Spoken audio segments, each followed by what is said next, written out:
Hello everyone, welcome to the Evo Seminar Series. Today I'm going to be making my last video for winter 2017 on a lecture that was given by Dr. Carl Lipo on cooperation on East Island. Thank you.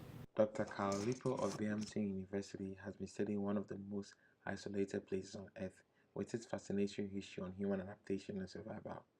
With the findings from his research, I'm going to be discussing how cooperative behaviors has played a major role in conserving the small island also known as Rapa Nui. Rapa Nui is 64 square miles in size and it's in the southeastern part of the Pacific. The island is famous for the manufacturing of huge giants, which is referred to by the natives as moa. Alipo is an archaeologist who has been studying Rapa Nui for over 18 years now and trying to understand how the natives of the island lived their lives and transported those enormous moases, which weighed about 70 tons. It is believed that the population of the island was just 17,500. The question everyone asks is how did people of such small population transport almost 1,000 moas, even though these people didn't have that much of resources available to them to do such a task. Many archaeologists and scientists have hypothesized different techniques of transporting these statues. Carlipo seems to have a reliable, tested and proven method that makes perfect sense on how moas were transported. He believed these islanders used ropes which were gained from rope plants on the island to transport these moas. This, however, would require collaborative support from groups of people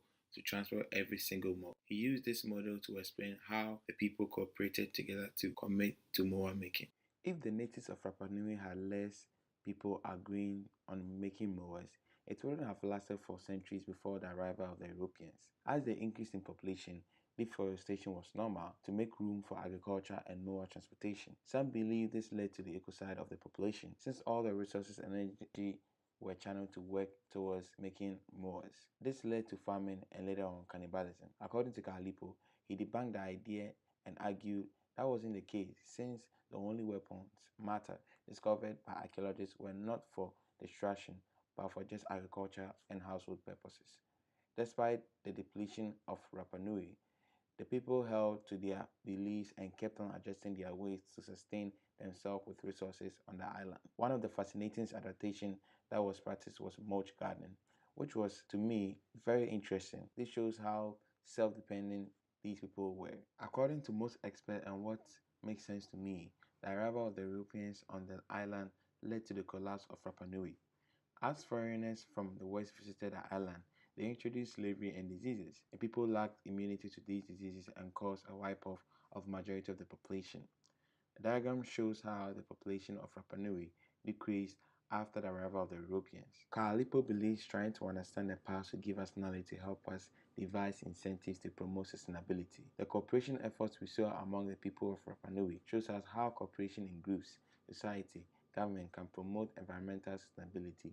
Perhaps, who knows, if politicians and nations will come together to cooperate and work in reducing greenhouse gases emitted into the atmosphere, that will reduce our current global warming crisis and help sustain our planet. The story of Easter Island is not a story of ecocide or failure, but rather a story of success through cooperation in the people who believed themselves and worked hard until sudden mischief was caused by the West. This was the remarks Dr. Carl Lipo gave about Rapa Nui. Populations living on Rapa Nui as a whole were doing so in a sustainable fashion and were successful over the long run. So what we have is Easter Island is exactly the opposite of this story of failure, but actually an incredibly interesting evolutionary example of how communities at community scales and as sets of community scales can work together, whether they knew it or not, in a way that can lead to sustainable practices and long run success.